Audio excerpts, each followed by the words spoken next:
Aloha. Welcome to Talk Story with John Waihee. Boy, do we have an interesting show for you today, entitled Democrats Well and Healthy. Now, many of us have been hearing, you turn on the nightly news and you know all about the ongoing races on the presidential election with Donald Trump already cinching the Republican nomination. And by the way, we're going to have the Republicans on this show in the very near future. And in the meanwhile, we have this continuing battle going on between the Hillary Clinton forces and Senator Sanders. And so some people are beginning to write off the Democratic Party as being divided and maybe not as effective as it ought to be. And I have a gentleman here today who is the former chair of the Democratic Party, by the way, a longtime rebel in the Democratic Party. And he says that, like paraphrasing Mark Twain, that the news of the demise of the Democratic Party has been greatly exaggerated. So would you help me? We're welcoming Richard Port. Richard, thank you very much for agreeing to be here. Thank you for having me on the show. You know, ever since I've been a Democrat in Hawaii, I've known you to be part of our party. So you are a fountain of history, you know. Well, I've been in the party. I was signed up by Patsy Mink in 1968. Wow. So I've been a long-time member. And where were you? Were you part of this Democratic establishment? No, not at all. I think, the wonderful part of our Democratic Party is there are new faces, new people coming in all the time. And I started as a precinct officer and then a district chairman and then a member of the state central committee and eventually state chair, Democratic National Committeeman. So I've been from the very low all the way up to the top. Working your way up. Absolutely. Yeah, but I also know you as the head of the Rainbow Coalition, which was one of the early movements in the party and that affected Hawaii. And I remember you doing very well, and that was 1988. And you were supporting Jesse Jackson, Reverend Jesse Jackson. Actually, I suppose the beginning for me was when John F. Kennedy ran in 1960 and first Catholic president. And I said, 1988, hey, first black president. Yeah, you're right.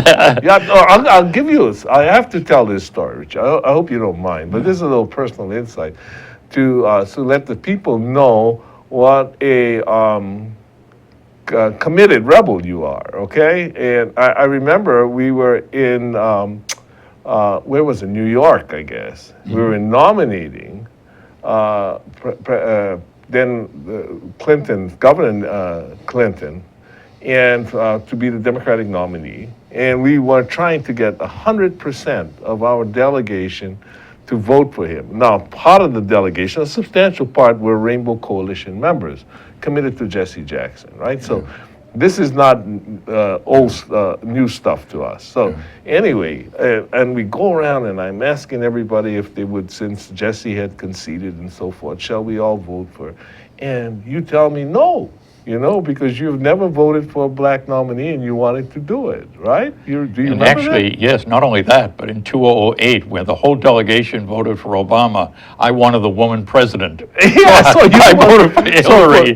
So my entire term as governor, I was never able to do a 100%. 100% deliver 100% of the delegation on a single vote. Well, I tell you, Governor, I have so much aloha for you because I supported, when you first ran, I supported Patsy Mink. Yes. And you turned around and named me to the Civil Rights Commission. Because you knew what my background. Well, because of your character, but what you got, and I rewarded you for your obstinance in not giving me your vote. by asking you to become chairman of the party. I said, we really need somebody out here with some gumption, and you graciously decided to run for it, and fortunately, we elected you. Good times. Good times. But I think your point, anyway, one of the points is that we do reinvent the party, and it can be every 8, 12, 20 years, but it's constant amazing. reinventing. So this situation where Sanders people, a lot of Sanders people in the recent precinct elections showed up to vote for Sanders and went to the convention. I thought it is was not a wonderful. well, I did too. But it's not a new phenomenon for Democrats. Yeah. Because I remember when I first came home, not in 68, but in 72, there was a large faction of the party, and it was always we seemed to be fed by the progressive wing of the party. Yeah. In 68, in 72, what happened was there was a huge Gill faction. Remember Tom That's Gill? true, of course. Yeah. And then you with your Jesse Jackson takeover. And then Obama, and now Sanders, and a lot of new people. Yeah, you were at this past Yes, convention. it was amazing, and I don't think the Clinton delegates get enough credit for the fact that, for the most part, Clinton delegates were not stupid. They welcomed people, and there were very few issues in which there was contention. I happen, by the way, not to agree with getting rid of superdelegates, but only Other because than that, though, I think that we were both you and I were on the same side Right. as the progressives. Right. And in fact, we didn't put up a big fight on that issue either. But No. it's for me, it's always exciting to be part of the Democratic Party. Well, let me explain to people what that issue was about. Was that in the Democratic Party and the Republican Party, various public officials, mostly the congressional delegations, get to attend the national convention without committing to any particular nominee. Right. That's So right. they can go in as what they call unaligned or unattached candidates, or they can declare themselves. That's true. And so it appears that in this particular election, that they're going to be playing a substantial role. Now, it's been my experience, though, that they generally vote for the person that has the most votes anyway. Yes. Yeah. But why that was done, at least in Hawaii, was to bring the politicians. Your time, it was when we allowed state officials to be super delegates. Absolutely, that makes sense. You don't want the governors or the congressional delegation not going to the convention. Yeah, that would be crazy. Because that happened to the Republicans, by the way. I think it was when was the first time that the moral majority started. That's true. And they were starting to pass litmus tests. Right. Hannibal Tavares, a great Hawaii Absolutely, statesman, was denied a position on the Crazy. Republican delegation. Crazy. And so was Pat Psyche, Oh, who was then in that's crazy. Congress, right? So actually, then President Bush had to appoint them to the delegation. Yeah. And that was just embarrassing for everybody, including Hawaii. Right. So we avoided that issue. Senator Hirono stood up in front of the convention and reminded the convention that most of us there started off as outsiders. That's true. And suggesting to the people there, like, be careful what you wish for. You could end up running this place, And that's your story, right? That's right. So why don't you tell us a little bit about it? Well, I was getting ready for retirement from the DOE, and I could have stayed on for quite a few more years, but I had an administrative position with the department, making pretty decent money, and I decided that being state chair was something that I thought would help at that time to bring new blood into the party, and so in 1994, we put a group of people together, fairly substantial group of people, and I remember the night of the precinct caucuses, Governor Waihee walks in and says, he looks up on the board and he says, well, it looks like not every time, when the governor speaks, not everyone listens. Because you were supporting Mike Dukakis, Yes. and I was supporting Jesse Jackson. Yes, And that was 88. 88. Yeah, right, 88. yeah. That's true. But that Yeah, was I kind was of on the the opposite beginning. side. That was the beginning of my move to run for the state chair. And so it took 6 years, but in 94, And do you know a lot of the people you brought in 94 are the old-time regulars? it's true. Are the people Yeah. that some of the new people are referring to as the, the establishment, which Right. is kind of ironic and actually kind of funny if you actually know who's. I'll tell you the being kind of accused people of I that. brought in. One, Mike McCartney, I signed him up to the Democratic Party, if you could believe that. Right?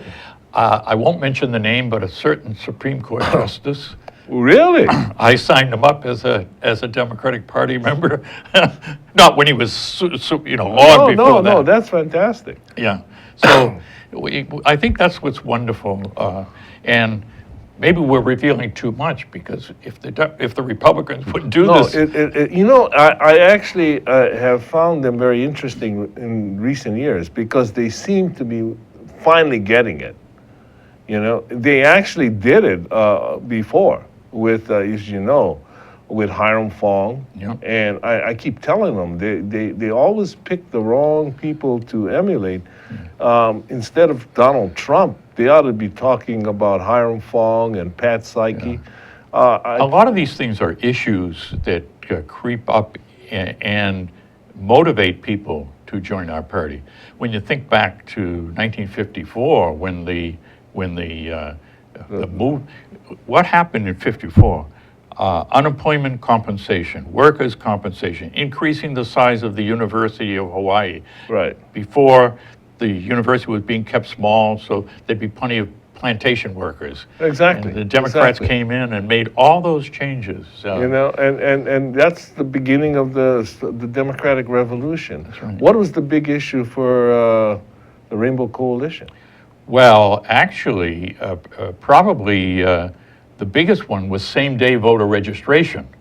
Absolutely. The beginning of that effort to be able to, person who wants to vote comes in to the voting booth and voting and signs up. You know what's interesting is right across this country, there's actually been a cutback on all know. of those reforms. But you notice what's happening. Where are those cutbacks coming from? They're coming from the other party because they're making it more difficult for people to register. That's no way to, Expand the base. yes. Expand the base. I'm going to invite everyone we're going to take a short break, but you can call us to ask us any questions that you would have at 415-871-2474. So we'll be right back with more interesting conversation. You're watching Think Tech Hawaii, meeting people we may not otherwise have met, helping us understand and appreciate the good things about Hawaii. Great content for Hawaii from Think Tech. I'm Jay Fidel, CEO of Think Tech Hawaii. We work for the common good. We want to bring people together. We want to create a platform for civic engagement and raise public awareness. You can find us at thinktechhawaii.com. Thanks. Hi, I'm Donna Blanchard. I'm the host of Center Stage, which is on Wednesdays at 2 o'clock here on Think Tech. On Center Stage, I talk with artists about not only what they do and how they do it, but the meat of the conversation for me is why they do it, why we go through this. A lot of us are not making our livings doing this, and a lot of us would do this with our last dying breath if we had that choice. And that's what I love to talk to people about. I hope you enjoy watching it, and I hope you get inspired because there's an artist inside you too. Join us on Center Stage at 2 o'clock on Wednesdays. Bye. Welcome back to Talk Story with John Waihee, and today our guest is Richard Port, longtime party stalwart, Democratic rebel, and former chairman, Well, this past convention, we elected a new chairman of the Democratic Party. Actually, it was a pretty contested election. There were like 5 very capable people running. Right. And the gentleman who won is going to be on the show in the future. So, but, just to encourage him to make sure and listen to this program, I thought I'd ask you, what does the chairman do? I mean, in reality. Well, it's a busy job because basically it's making sure that people don't feel that the party isn't doing what they think the party should be doing. I've been known to go into legislators' offices and say, hey, you got a Democratic governor, you're a Democrat, what's up with this? Why are you passing something that looked like it came from Yeah. Donald Trump or something like that, right? Yeah, it's Exactly. like that, yeah. But the chair it's a busy job.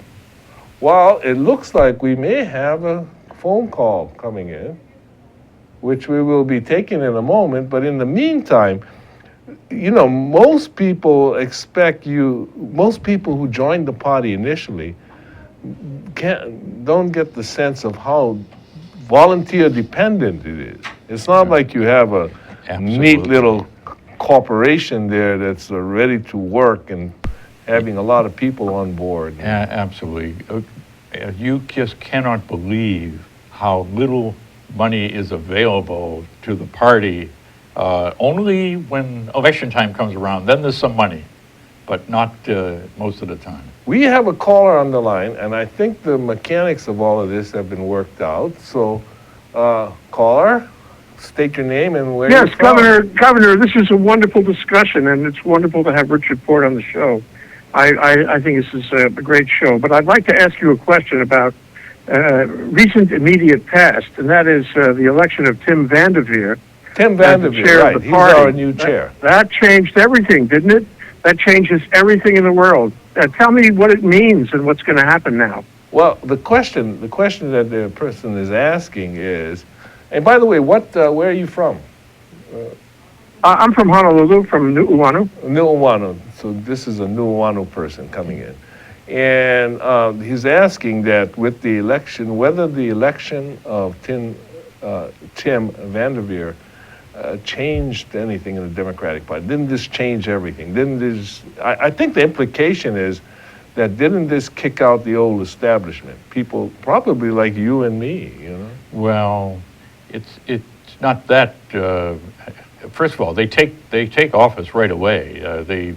He is chair. And, he is chair right now. Right now, and so he has a lot of responsibility. We're going to have an election in just a few months, and so he has to pull people who may be have hurt feelings because this, that, or the other thing, and he's got to pull the party together, not only in terms of the presidential election, but in terms of down ballot. In the local elections. Yeah, but this is not the first time that somebody from the outside Yeah. actually comes in. Well, your case we talked about, but 8 years ago, when the Obama people came very strongly into the party, which was actually, there was more people elected then by a few thousand people than this last election, but it had the same impact. Well, And Senator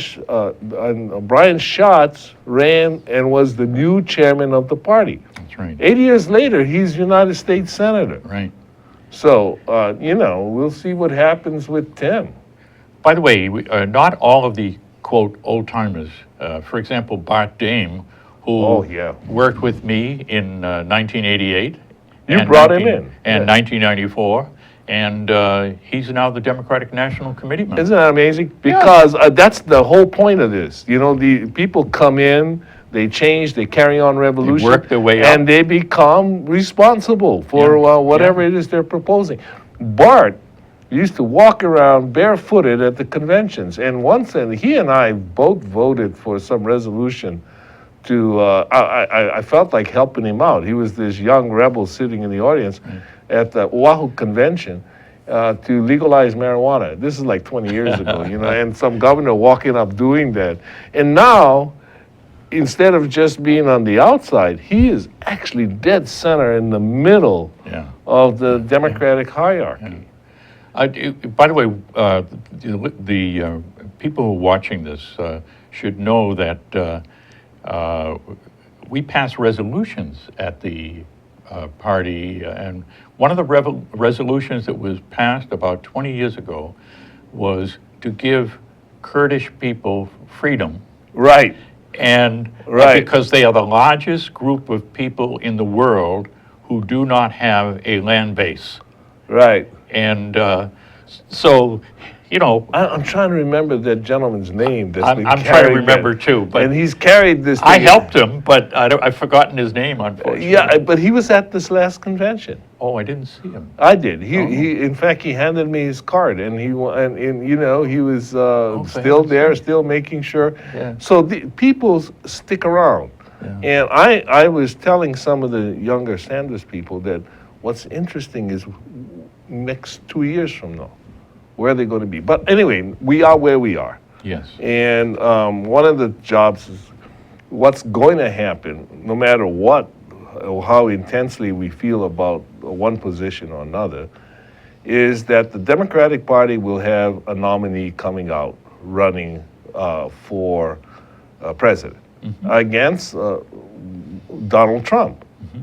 And one of the jobs of the chair of the party is to get everybody behind whoever that nominee is, which appears to be Secretary Clinton. Right. Well, for example, in like we said in '88 when Jesse Jackson lost, I came back and worked. Oh boy, did you work? I mean, that's my point. I mean, you were, you may have continued voting for him at the convention, but when we came back, That's right. everybody made sure that. And everybody that, as I recall, the people who were supporting him ended up supporting Dukakis, and we've had that, and that happens often in our party. That we, and in fact, it's very important. Now, this Tim is a Sanders supporter, but he's going to have to really help to bring his people into the fold and help Hillary Clinton. Well, we're going to have him on the show so sometime, and I'm going to ask him what he's doing to do that. And I'm sure there's Maybe a I'll lot call of, in. Maybe you call in. Yeah, you get the number 415-871-2474. That's people call on in and ask them tough questions. But uniting the party becomes a very important issue. Now, okay, let's bring the race locally. I mean, what does uniting the party mean in terms of the state of Hawaii? I mean, what does Okay, it when mean? We're somebody going to wipe runs- out the last Republican senator? Well, when somebody runs, let's even go lower than that. Let's say House of Representatives, a guy comes into the Democratic headquarters and wants to know, hey, I want to run against so-and-so, who is also a Democrat. We make sure that he gets the information, that he knows who's the district chair, who's the precinct officers. At least that was the way I operated. You don't take sides. We in the don't primary. take sides until No. after the primary. And then you go full on out. That's right. Well, I guess, there's only one Republican left in the Senate. I mean, surely there ought to be some extinct species rule or something, don't you think? Or are we going to take away that seat from him too? Well, that could happen. He hasn't been well, as you know, and so that could happen. In fact, he has a fairly strong Democrat running against him, and so. But you never know. You never know. And I think that we're going to find out that we have some very formidable challenges out there, and you can't just be lackadaisical about these things. No. Well, Susie Chan, Senator Chan true. is retiring, so Yeah. that's going to be another open seat. Yeah, I haven't looked to see who's running there, but she's a real loss to the Democrats. She's been a very important senator. Not only important, she's the senator that sort of the conscience of the Democratic Party. That's true. Sometimes I think that we are enjoying too much of the success what we have brought here. We don't have people like Susie who are so totally committed to helping those that have no other source of support. Well, we, on occasion, I've, I was asked one time to explain some misbehavior of a Democratic senator.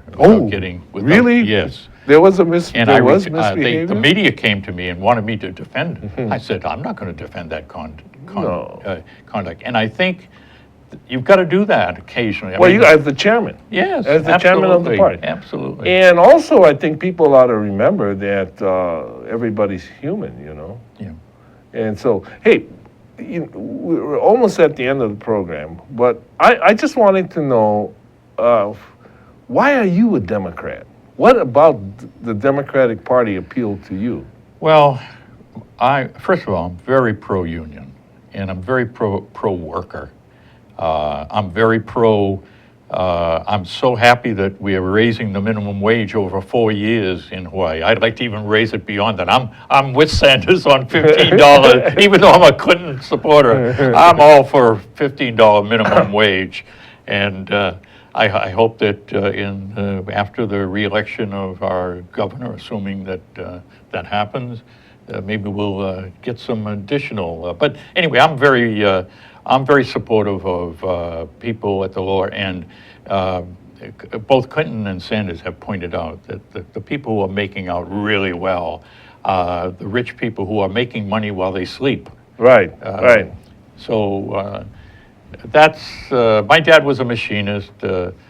By the way, my first job was at the Charlestown Navy Yard in Boston, Charlestown, and I was making, as a high school junior, I think, I was working with coffee and donuts on the piers. Right. And I was making 75 cents an hour, and the women who were older and more experienced were making 65 cents an hour. So you're a young kid coming in making 75 cents. Right, and you know. Wow. So. And there's big money in those days. Well, whatever, but to me, I couldn't understand. Well, I tell you what, the trick was to hire interns. You don't have to pay them anything, I heard. Anyway, well, you know, Rich, it's been fun. We really enjoy having you on. I've enjoyed it too. And I know that, you've made the point clear. The Democratic Party is a group of people that constantly reinvents itself. Yeah. So we'll see where... We have a conscience. Yeah, well, and see where this alliteration goes. Thank you very much. Thank you Appreciate very it. much. Good.